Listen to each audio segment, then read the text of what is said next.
Camadas e mais camadas de informação estão surgindo. Não apenas porque os objetos estão sendo examinados em detalhes, mas também porque novas tecnologias podem ser aplicadas a eles. Durante mais de 3 milênios, um dos rostos mais reconhecidos da humanidade esteve enganando o mundo inteiro. Não foi um erro ingênuo, nem um detalhe mal interpretado pela história. Foi algo muito mais elaborado. Uma decisão consciente, meticulosamente executada, escondida sob mais de 10 quilos de ouro maciço. E ninguém percebeu, até que a ciência resolveu olhar de um jeito que nunca havia sido possível antes. Quando físicos apontaram um scanner de imagem quântica para a máscara funerária de Tutankhamon, o que apareceu nos dados simplesmente não deveria estar ali. Sob a superfície perfeita, havia sinais claros de algo apagado, substituído, ocultado com intenção. Um nome que não combinava com o de um jovem faraó. Um nome que remetia a alguém completamente diferente. Uma figura poderosa que, de repente, reaparecia onde jamais deveria estar. O que você vai ouvir agora ainda não consta oficialmente nos livros de história.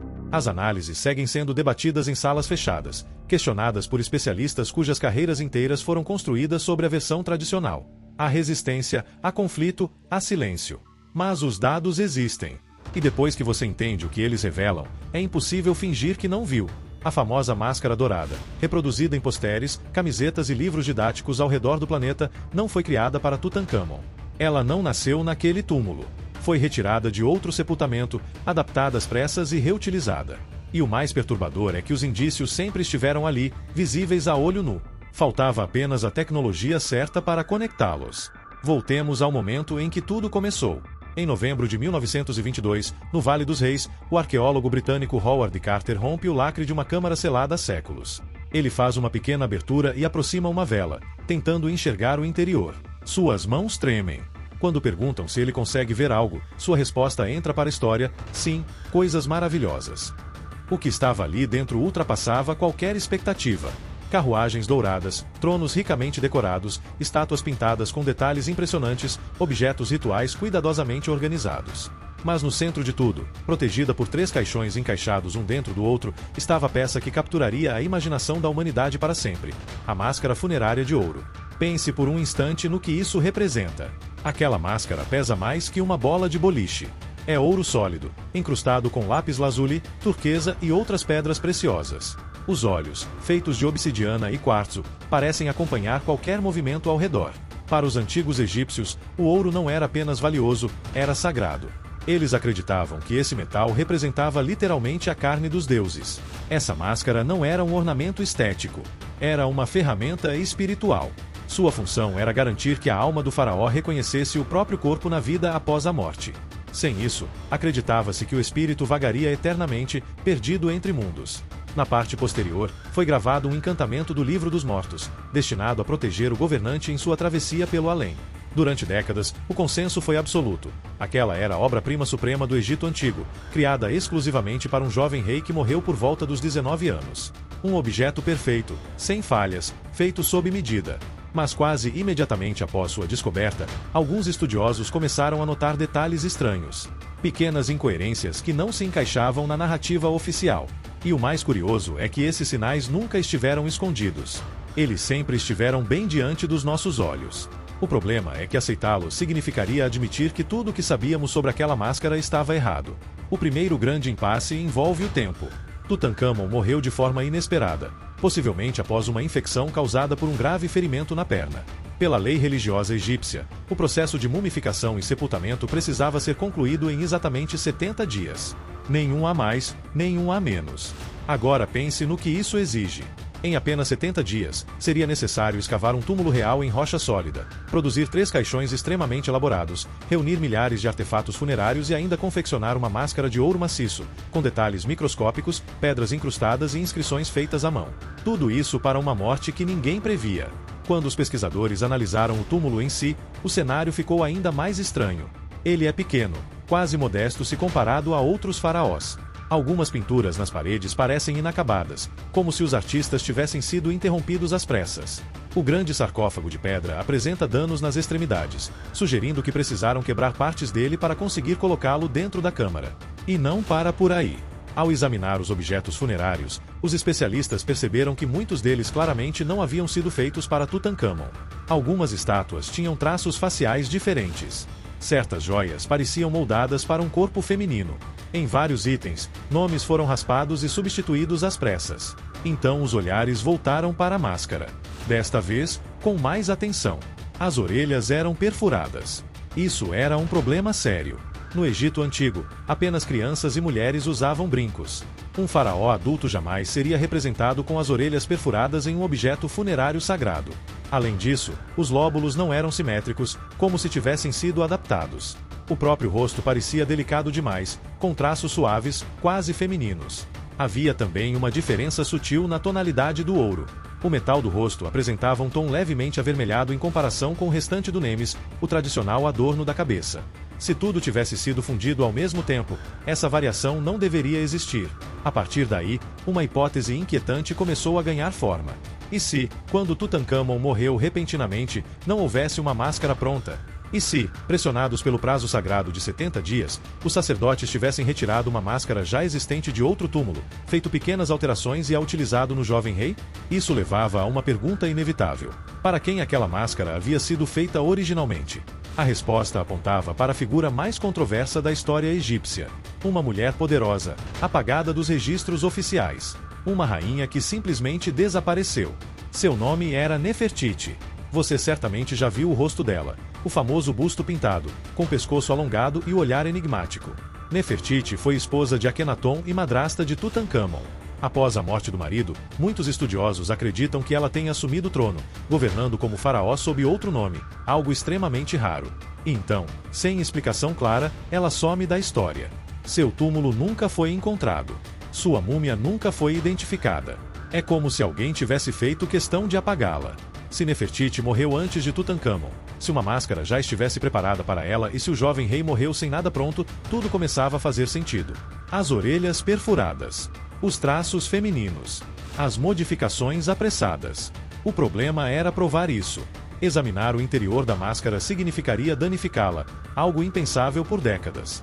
Assim, a teoria permaneceu à margem, debatida discretamente em congressos, rejeitada oficialmente.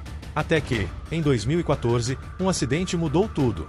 Durante uma limpeza de rotina no Museu Egípcio do Cairo, a máscara sofreu um impacto. A barba trançada, símbolo da realeza divina, se soltou. O que veio depois foi ainda pior. Em vez de chamar restauradores especializados, funcionários entraram em pânico e usaram um adesivo industrial comum para colar a barba de volta. O erro foi visível. Resíduos de cola ficaram aparentes no queixo dourado. Um objeto que havia sobrevivido intacto por mais de 3.000 anos foi danificado por um produto inadequado. O caso gerou repercussão internacional. O governo egípcio convocou uma equipe internacional liderada pelo conservador alemão Christian Ekman para corrigir o dano. Antes de qualquer reparo definitivo, ele decidiu realizar análises detalhadas com tecnologia de fluorescência de raios-X. A ideia era simples. Se a máscara tivesse sido modificada, os dados revelariam diferenças na composição do ouro. Após meses de exames minuciosos, os resultados pareceram encerrar o debate. O ouro do rosto correspondia ao do restante da máscara. As inscrições não mostravam sinais claros de substituição. Os delicados detalhes ao redor dos olhos estavam intactos, algo improvável se houvesse soldagem posterior. O veredito oficial foi claro: a máscara pertencia a Tutankhamon. A teoria de Nefertiti foi descartada mais uma vez. A barba foi recolocada com cera de abelha, seguindo técnicas antigas, e a peça voltou à exposição. Mas nem todos ficaram convencidos. Um pequeno grupo de cientistas apontou uma falha crucial nesses testes. Raios-X mostram densidade, rachaduras e emendas grosseiras. Mas não conseguem revelar a história térmica do metal. Não conseguem dizer se o ouro foi fundido uma única vez ou se foi aquecido, martelado e remodelado posteriormente com extrema precisão. E se os artesãos antigos tivessem usado o ouro do mesmo lote para tampar perfurações? E se tivessem apagado um nome original com perfeição quase atômica? Nesse caso, os métodos tradicionais jamais detectariam. Para isso, seria necessária uma tecnologia completamente diferente. Algo capaz de ler a memória dos átomos. E, em meados de 2024, essa tecnologia finalmente existia. A física de materiais Elina Voss, do Instituto Max Planck, na Alemanha, é especialista em imagem por ressonância quântica. Uma técnica tão avançada que mal saiu dos laboratórios experimentais. No fim de 2024, sua equipe obteve autorização do Ministério das Antiguidades do Egito para realizar um escaneamento não invasivo da máscara. Oficialmente, o procedimento era apenas um teste de calibração. Ninguém esperava descobrir algo novo. O exame ocorreu após o fechamento do grande museu egípcio. O salão estava vazio. O equipamento emitiu um zumbido baixo enquanto a máscara permanecia imóvel sob o feixe. E foi nesse momento que a história começou a mudar outra vez. Os dados começaram a surgir nas telas em tempo real, linha após linha, número após número. Durante horas, tudo parecia apenas confirmar o que a equipe já esperava encontrar. Nada fora do padrão. Nada que contradissesse a versão aceita há décadas. Até que o scanner concentrou sua análise em um ponto específico da máscara, o cartucho oval onde está inscrito o nome de Tutankhamon. Segundo o egiptólogo Ahmed Hassan, da Universidade do Cairo, que acompanhava o procedimento naquela noite, o ambiente mudou instantaneamente. As conversas cessaram. O som dos teclados parou. O laboratório ficou completamente em silêncio. Na tela, abaixo dos hieróglifos visíveis, o sistema de imagem quântica revelava algo que não deveria existir. O que apareceu foi um padrão anômalo de deslocamento atômico. Um tipo de cicatriz microscópica que indicava que aquele ouro específico havia sido martelado, raspado e remodelado de maneira intensa.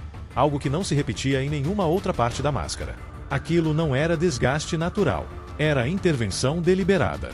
A doutora Elina Voss pediu que o técnico repetisse a varredura. O resultado foi idêntico. Solicitou uma recalibração completa do equipamento. O padrão permaneceu. A metalurgista Yuki Tanaka, da Universidade de Kyoto, que acompanhava tudo remotamente, mais tarde admitiria que demorou minutos para conseguir assimilar o que estava vendo. Os dados eram claros demais para serem ignorados. Alguém havia literalmente apagado os hieróglifos originais, deformando o metal até eliminá-los por completo, e depois gravado novos símbolos sobre aquela superfície. Mas esse era apenas o começo. O que veio a seguir foi muito mais perturbador. A equipe decidiu realizar uma análise estrutural completa da máscara. E foi nesse ponto que um século inteiro de certezas começou a ruir. Primeiro, as orelhas. Os exames tradicionais sempre indicaram que eram de ouro maciço, sem alterações visíveis. Mas a imagem quântica revelou algo diferente: 2 cilindros perfeitamente moldados. Eram tampões de ouro, feitos com a mesma liga metálica da máscara. Alguém havia preenchido cuidadosamente os furos originais das orelhas com hastes de ouro, depois martelado e polido até que as emendas desaparecessem por completo. Nenhuma tecnologia anterior a 2024 seria capaz de detectar isso. As orelhas haviam sido perfuradas originalmente. A máscara pertencia a alguém que usava brincos. Em seguida, veio o rosto. O scanner identificou algo que a doutora Voss chamou de fantasma térmico ao longo de todo o contorno onde o rosto se conecta ao adorno da cabeça. Trata-se de uma assinatura molecular extremamente específica. Ela indica que aquela faixa de ouro foi aquecida a uma temperatura diferente do restante da peça. Isso significava que os artesãos antigos não haviam soldado o rosto pela frente. Se tivessem feito isso, o calor teria destruído imediatamente as delicadas incrustações de vidro ao redor dos olhos. Em vez disso, eles trabalharam por trás da máscara, usando calor e pressão de forma controlada, alcançando um nível de precisão que manteve a superfície frontal absolutamente intacta. Os raios-X não conseguiram detectar a junção. Mas os átomos, sim. Eles lembravam que aquele rosto havia sido removido e substituído. O silêncio no laboratório se prolongou. Ninguém parecia disposto a ser o primeiro a falar. Até que Ahmed Hassan quebrou o clima e fez a pergunta inevitável: seria possível reconstruir o que havia sido apagado? A resposta foi sim. A doutora Voss explicou que, ao mapear os microvestígios deixados pelo martelamento original, as deformações residuais e os padrões de estresse no metal, o software conseguiria reconstruir digitalmente a inscrição que existira ali antes. Em outras palavras, seria possível ver o nome que havia sido apagado há mais de 3.000 anos. Ela iniciou o processo.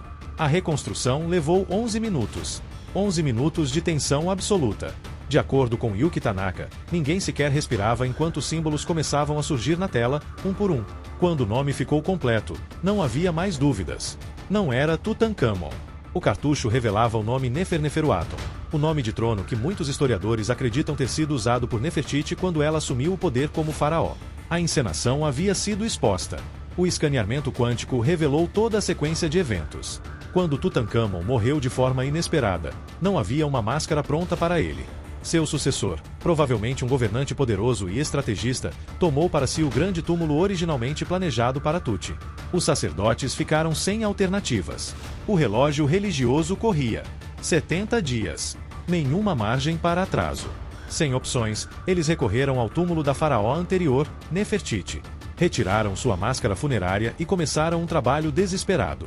Tamparam os furos das orelhas com ouro da mesma origem, martelando até apagar qualquer vestígio. Mandaram produzir um novo rosto com as feições do jovem rei.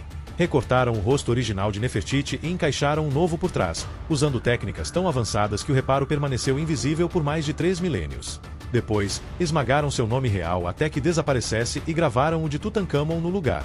O menino rei foi enterrado usando um rosto roubado. E a verdade foi sepultada junto com ele. Hoje, a máscara repousa no Grande Museu Egípcio.